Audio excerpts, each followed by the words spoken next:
மகளிருக்கான உதவித்தொகை பல மாநிலங்கள், பாஜக ஆளும் மாநிலங்களே அதுக்கப்புறம் அறிவிக்கிறாங்க. காலை உணவு திட்டம் இதெல்லாம் ஒரு மைல்ஸ்டோன் இல்லையா?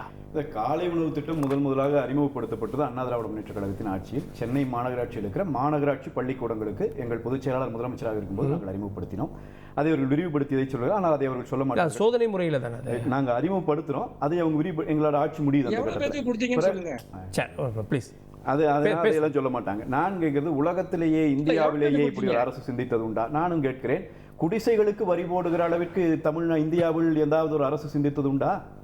சொத்து வரியை ஏற்றுவது என்பது நீங்கள் வேறு வழியே இல்லை. 15வது கமிஷன் சொல்லி 1 லட்சம் வீடுகள் இன்னைக்கு இந்த ஆட்சியில மனுஷபுத்திரன் உங்களுக்கு குறுக்கிடலாம் அலோ பண்ணேன். ப்ளீஸ் மனுஷபுத்திரன் புரிஞ்சுங்க. அவங்க குறுக்கிடலாம் நான் அலோ பண்ணேன். இப்போ இதுல புரிஞ்சுங்க. திரும்ப வேணா உங்ககிட்ட வரேன். இந்த ஆட்சி காலத்துல இவங்க சொல்லுகிற இந்த தரவுகளில் பல தரவுகள் உண்மைக்கு மாறானவை. இது உண்மைக்கு மாறானவையாக இருக்கிறது என்பதால் தான் நாங்கள் சட்டமன்றத்திலே வெள்ளை அறிக்கை கொடுன்னு கேட்கிறோம். இந்த தேர்தல் அறிக்கையில் நீங்க கொடுத்ததுல எத்தனை நிறைவேற்றி, இப்போ 50 விழுக்காடா, 30 விழுக்காடா, 20 விழுக்காடா, பேச்சே பிரச்சனையே வேண்டாம். வெள்ளை அறிக்கை சட்டமன்றத்தில் கொடுங்க, எல்லாத்துக்கும் தெளிவு வந்துடும். ஏன் கொடுக்கல? கொடுக்க மாட்டாங்க. கொடுக்க இவங்களால முடியாது. ஏனென்றால் சொல்லுகிற பயனாளிகள் கண் முன்னாடி இருக்காங்க. யார் கண் முன்னாடி இருக்காங்க சார்? இப்போ நான் கேட்கிறேன், மக்களை தேடி மருத்துவம்னு ஒரு திட்டத்தை சொல்றாரு அண்ணா திராவிட முன்னேற்ற கழக ஆட்சியிலே. ப்ளீஸ் இல்ல, அவர் ஒண்ணுமே பண்ண முடியாது. அது திட்டமிட்டு பண்றது. அண்ணா திராவிட முன்னேற்ற கழக ஆட்சியில 2000 அம்மா மினி கிளினிக்குகளை திறந்தோம். ஆட்சிக்கு வந்த உடனே முதல் மாதத்திலேயே 2000 அம்மா மினி கிளினிக்குகளை மூடிவிட்டு மக்களை தேடி மருத்துவம் என்றார்கள். இப்பொழுது சமீபத்தில் பேசுகிற போது முதலமைச்சர் சொல்கிறார் 2 கோடி பேர் பயனடைந்து விட்டார்கள் என்று. தமிழ்நாட்டு மக்கள் தொகையை கணக்கெடுத்து பார்த்தால் நாம் கண்ணில் பார்த்துட்டு இருக்கிறதுல 4ல் ஒருத்தன் பயனடைஞ்சிருக்கான். நீங்க மக்கள் இதை முடிவு பண்ணிக்கிட்டோம். எத்தனை வீட்டுக்கு மக்களை தேடி மருத்துவம் வந்துச்சுன்னு இந்த நிகழ்ச்சியை பார்த்துட்டு இருக்கிற மக்கள் பார்ப்பாங்க இல்லையா? நான் அதுக்குள்ள அதுக்கு போகல. அவங்க அதை முடிவு பண்ணிக்கிட்டோம். தொழில்துறையிலே வளர்ந்து விட்டோம். சிங்கிள் விண்டோ சிஸ்டம் ஒரு சிஸ்டம் இருந்தது தெரியுமா உங்களுக்கு? அந்த சிங்கிள் விண்டோ சிஸ்டம் தொழில் தொடங்குகிறவர்களுக்காக கொண்டு வரப்பட்ட திட்டம். அந்த சிங்கிள் விண்டோ சிஸ்டத்தினுடைய தலைவராக யார் இருந்தார் தெரியுமா? இந்த நாட்டினுடைய முதலமைச்சர், எங்களுடைய பொதுச் செயலாளர் அவர் இருந்தார். ஏன் முதலமைச்சர் இருந்தார்? ஒரு தொழிலை தொடங்க வேண்டும் என்றால் பல்வேறு பிரச்சனைகள் வரும். எல்லாவற்றையும் தீர்க்க வேண்டும் என்றால், உடனடி தீர்வு வேண்டும் என்றால் முதலமைச்சர் தலைவராக இருக்க வேண்டும் என்று இருந்தார். ஸ்டாலின் அவர்கள் வந்தவுடனேயே இன்றைக்கு சிங்கிள் விண்டோ சிஸ்டத்தின் தலைவர் யார் என்பதை திமுக ஆதரவாக பேசிக் கொண்டிருக்கிறவர்கள் அவர்கள் புரிந்தால் சரியானது. அதே போல இந்த ஆட்சியில் எத்தனை நிறுவனங்கள் வந்திருக்கு எங்க சார்? நாங்க அதான் கேட்கிறோம். நீங்க அதுக்கும் வெள்ளை அறிக்கை தான் நிறுவனங்கள் நீங்க பாக்குறீங்க. சார் நீங்க இவர் சொன்னார் பாத்தீங்களா, இப்ப டைட்டில் பார்க்கை நாங்கள் இப்படியே பேசிட்டு இருக்கீங்க. நான் என்ன கேட்கிறேன், இதை வந்து சட்டமன்றத்தில் வெள்ளை அறிக்கை கொடுப்பது உங்களுக்கு என்ன சிக்கல்? ஏன் சொல்லல? ஏன் வெள்ளை அறிக்கை கொடுக்கல? நீங்க சட்டமன்றத்தில் நாங்கள் பதிவு பண்ணியிருக்கோம். இவங்க ஆட்சி வந்த பிறகு 1000 MSME தமிழ்நாட்டில் மூடப்பட்டிருக்கிறது. சிறு குறு தொழில்கள் 1000 தொழிற்சாலைகள் மூடப்பட்டிருக்கிறது. தரவுகளோட தான் சொல்றேன். சட்டமன்றத்தில் பதிவு பண்ணியிருக்கோம். ஏத்துக்கிட்டு தான் கேட்டிருந்தீங்க.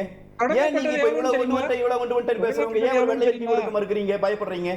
அப்படின்னா தரவுகளில் என்ன வேணாலும் பேசுங்க. அது தேர்தல் நெருங்கி வருகிற போது என்ன வேண்டுமானாலும் பேசுங்க. செந்தில் பேசுகிற போது மிக தெளிவா சொன்னார், 100% நிறைவேற்றவில்லை என்றால் நீங்கள் சரிதான், தவறுதான், முதலமைச்சரை கேளுங்கள்.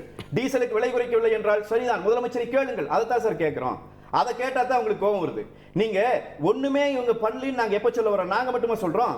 இப்ப இவங்க கூட்டணி கட்சியை சேர்ந்த சிபிஎம் லீடர் சண்முகம் அவர்கள் அவரும் குறிப்பிடுகிறார், நீங்கள் வந்து 100 விழுக்காடு வாக்குறுதியை நிறைவேற்றி விட்டீர்கள் என்று சொன்னால் உங்களுக்கு கணக்கு தெரியவில்லை என்பது பொருள் என்றுதான் சிபிஎம் தலைவர்கள் பேசுகிறார்கள். 100 விழுக்காடு வாக்குறுதியை நிறைவேற்றி விட்டோம் என்று முதலில் பொய் சொன்னது யார்? திரு செந்தில் அவர்கள் பேசுகிற போது அதிமுக எல்லா வாக்குறுதியும் நிறைவேற்றிச்சானு. அதிமுக நிறைவேற்றியதா இல்லையா என்கிற கேள்வியை மக்கள் மத்தியிலே வைத்து மக்கள் தீர்ப்பு கொடுத்து ஆட்சி மாற்றம் நடந்து விட்டது. நீங்கள் இன்னைக்கு வாக்குறுதியை நிறைவேற்றீங்களான்னு கேட்கிறது மட்டும் பிரச்சனை இல்லை. 100% நிறைவேற்றிட்டேன் பொய் சொல்லுகிறார் முதலமைச்சர் என்பது பிரச்சனை. அந்த வரவே மாட்டேங்குது. 100ன்றதை யாராலும் ஏத்துக்க முடியாது. ஆமா, ஆனா ஒண்ணுமே இல்லன்றதை ஏத்துக்க முடியாது. முடிஞ்சது. நான் என்னன்னா அவர் 100ன்னு சொன்னது முதலமைச்சர் எங்க சார் சொன்னாரு? திரும்ப சொல்லிட்டு இருக்காரு. முதலமைச்சர் என்ன 100% நிறைவேற்றி முதலமைச்சர் சொல்லல. கூகுள் அடிங்க சார். செப்டம்பர் 23ஆம் தேதி 2023 ஆண்டு முதலமைச்சர் திருமணத்திலே கலந்து கொண்டு திமுக கட்சிக்காரர் திருமணத்திலே பேசுகிறார். செப்டம்பர் 15 நாங்கள் 1000 ரூபாய் கொடுத்தவுடன் 100 விழுக்காடு நிறைவேற்றப்படுகிறது என்று பேசி இருக்கிறார். பதிவு இருக்கிறது.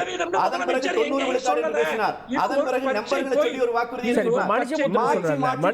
முதலமைச்சர் 389 வாக்குறுதி என்றார். நான் என்ன கேட்கிறேன், இப்ப நிறைவேற்றப்பட்டது திரு மனுஷபுத்திரன் அவர்களோ தோழர் செந்தில் அவர்களோ இவ்வளவு தூரம் கஷ்டப்பட வேண்டியதில்லை. ஒரு வெள்ளை அறிக்கை கொடுத்திருந்தீங்கன்னா நாங்க ஏன் பிரச்சனை? அதை ஏன் பதில் மாட்டேங்கிறீங்க? நீங்க ஏன் வெள்ளை அறிக்கை கொடுக்கல? அதுக்கு மட்டும் பதில் சொல்லுங்க. நீங்க கேட்டீங்களே சார் போன தடவை. கேட்ட நீங்க கொடுத்துருக்கணும்ல. நாங்க மனுஷபுத்திரன் கேட்டீங்களே சார். அதிமுக ஆட்சியில நீங்க கேட்டீங்களே அப்படின்றாரு. மனுஷபுத்திரன் அதிமுக ஆட்சியில நீங்க கேட்டீங்களே. இன்றைக்கு கொடுக்கிற பொறுப்பு உங்களுக்கு இல்லையா? அன்னைக்கு அவங்களுக்கு அந்த பொறுப்பு இல்ல. அதுக்கு பதில் சொல்லுங்க. நான் பதில் சொல்றேன். அதுக்கு அப்புறம் தான் சார் தேர்தல் வந்துச்சு. அதுக்கு எல்லாம் சேர்த்து மக்கள் தீர்ப்பளிச்சாச்சு. ஆட்சி செஞ்சுட்டு இருக்கீங்க. நீங்க அன்னைக்கு கேட்டவர்கள் இன்னைக்கு ஏன் கொடுக்க மறுக்கிறீங்க? என்ன பொய் இருக்கிறது எனவே கொடுக்க மறுக்கிறீங்க. அதே போல ரெண்டு பேரும் அங்கே ஒரு மாணவர் அதிலே வந்தார். இங்க 2 மாணவர்கள் இங்கே படித்து வந்தார்கள். சார் அரசு பள்ளி மாணவர்கள் கொண்டு வந்து பல்லாயிரக்கணக்கான மாணவர்கள், இன்றைக்கு சொன்னால் ஆயிரக்கணக்கான மாணவர்கள் இன்றைக்கு வரைக்கும் அரசு மருத்துவக் கல்லூரிக்குள்ளே போயிருக்கிறார்கள். அரசு பள்ளிக்கூடத்திலே படித்தவர்கள், அவர்களுக்கு கூட நீங்கள் வாக்குறுதி கொடுத்தீர்கள். இன்றைக்கு வரைக்கும் நீங்க நிறைவேற்றல. இந்த கல்வித்துறை அவ்வளவு பேசுறாங்களே, நான் கேட்கிறேன், தற்காலிக ஆசிரியர்களை நிரந்தர பணியாளர்கள் ஆக்குவோம் என்று வாக்குறுதி கொடுத்தவர் யார்? நீங்கள் பேசலாமா? பள்ளி கல்வித்துறையில் இருந்து நடந்து கொண்டிருக்கிற சீரழிவு அவ்வளவு மோசமான சீரழிவு. எதுவுமே அரசு ஊழியர்கள் ஆசிரியர்களுக்கு பழைய ஓய்வூதிய திட்டம் என்ன நிலைமையில் இருக்கு? ஏதாவது ஒரு வாக்குறுதி நிறைவேற்றப்பட்டுச்சா? பெண்களுக்கு எதிரான குற்றங்களை விசாரிப்பதற்கு மாவட்டந்தோறும் நீதிமன்றங்களை சார் 3.5 லட்சம் இளைஞர்களுக்கு அரசு வேலை ஒன்றுமே செய்யலையே. நான் இதை தாண்டி சொல்றேன். நீங்க கேக்குறீங்க இல்லையா 50 விழுக்காடு நிறைவேற்ற 2 பேர் பேசினா போய் சார் தொடர்ந்து அறிவிப்பு வந்திருக்கு. எவ்வளவு ஆசிரியர்கள் என்பதை அரசாங்கம் அறிவிச்சிருக்கு.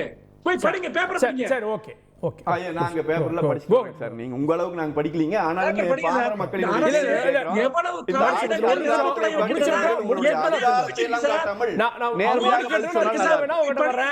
போய் படிங்க. ஏன் வந்து அப்ப நம்ம என்ன பேசிட்டு இருந்தோம்?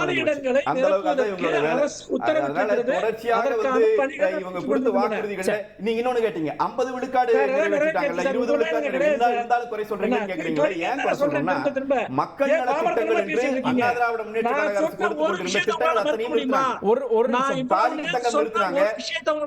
50 லட்சம் மாணவர்களுக்கு லேப்டாப் கொடுத்தது அண்ணா திராவிட முன்னேற்ற கழக அரசு. இவர்கள் ஆட்சிக்கு வந்ததும் 1ஆம் ஆண்டே திரு அன்பில் மகேஷ் அவர்கள் சட்டமன்றத்தில் சொன்னார், நாங்கள் டேப் கொடுப்போம் என்று. இன்றைக்கு 5வது ஆண்டை நெருங்குகிறார்கள். இவர்கள் ஒருவரும் கொடுக்கவில்லை. இப்படி ஒன்னே ஒன்று சொல்லி முடிச்சிடறேன். நலத்திட்டங்கள் போடுவதை நிறுத்தி வரி முழுவதையும் உயர்த்தி கடனை 10 லட்சம் கோடிக்கு கொண்டு வந்துட்டு என்ன உங்க நிதியாதாரத்தை வச்சு என்ன செஞ்சீங்க? 30,000 கோடி முதலமைச்சரின் மகனும் மருமகனும் எடுத்துக்கொண்டார்கள் என்று பிடிஆர் பழனிவேல் தியாகராஜன் சொன்ன செய்தி தான் நினைவுக்கு வருகிறது.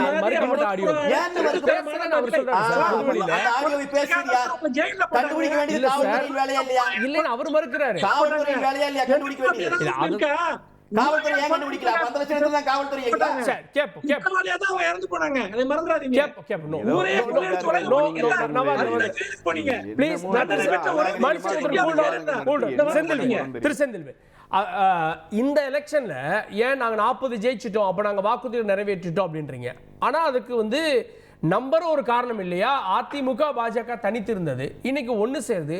2 கட்சிகளும் திமுக எதிரான அரசியலை தனித்தனியா பண்ணாங்க, இன்னைக்கு ஒன்னா பண்ணுவாங்கல்ல? இல்லை, 2019 ஓரணியில் நின்றும் 40 தொகுதிகளில் அவர்கள் தோற்றார்கள் என்பதுதான் வரலாறு. அதை விட்டுருங்க, அது வேற. திமுக ஆளுங்கட்சி இல்லையே, இருக்கின்ற பொழுதே பாஜக திமுகவை நோக்கி கேள்வி இல்லையே, இன்னைக்கு இருக்குல்ல.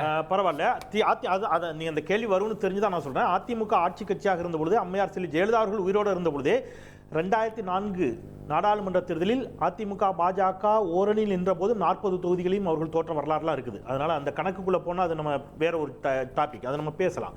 பட் நண்பர் கல்யாண சுந்தரம் அவர்கள் நான் சொன்னதை வந்து சரியாக கவனிக்கலையா, அல்லது கவனித்தும் அவர் ரொம்ப அவருடைய என்ன சொல்றது, அவருடைய வாத திறமையால் அவர் திசை மாற்றுகிறாரான்னு தெரியல. நான் என்ன சொன்னேன்னா ரொம்ப தெளிவாக, முதலமைச்சரை கேள்வி கேட்பதற்கு ஒரு எதிர்க்கட்சி தலைவருக்கு உரிமை இருக்கிறது. அதே அளவு கச்சா எண்ணெய் விலை குறைந்த பிறகும் வரி மேல் போட்டு பெட்ரோல் டீசல் விலையை உயர்த்திய, கேஸ் விலையை உயர்த்திய மோடியை நோக்கி அல்லது மோடி அவர்களை நோக்கி ஏன் ஒரு கேள்வி கூட கேட்கல அப்படின்னு சொன்னேன். அவர் அந்த மோடியை விட்டுட்டு முதலமைச்சர் நோக்கி கேள்வி கேட்கக்கூடாதான்னு நண்பர் தோழர் செந்தில்வேல் சொன்னார். நாங்கள் அதை கேட்டால் தான் கோவப்படுறாங்கன்றார். ஓகே, மோடியை நோக்கி அவங்க கேள்வி கேட்க மாட்டாங்க, அல்லது அதை விட்டுருங்க.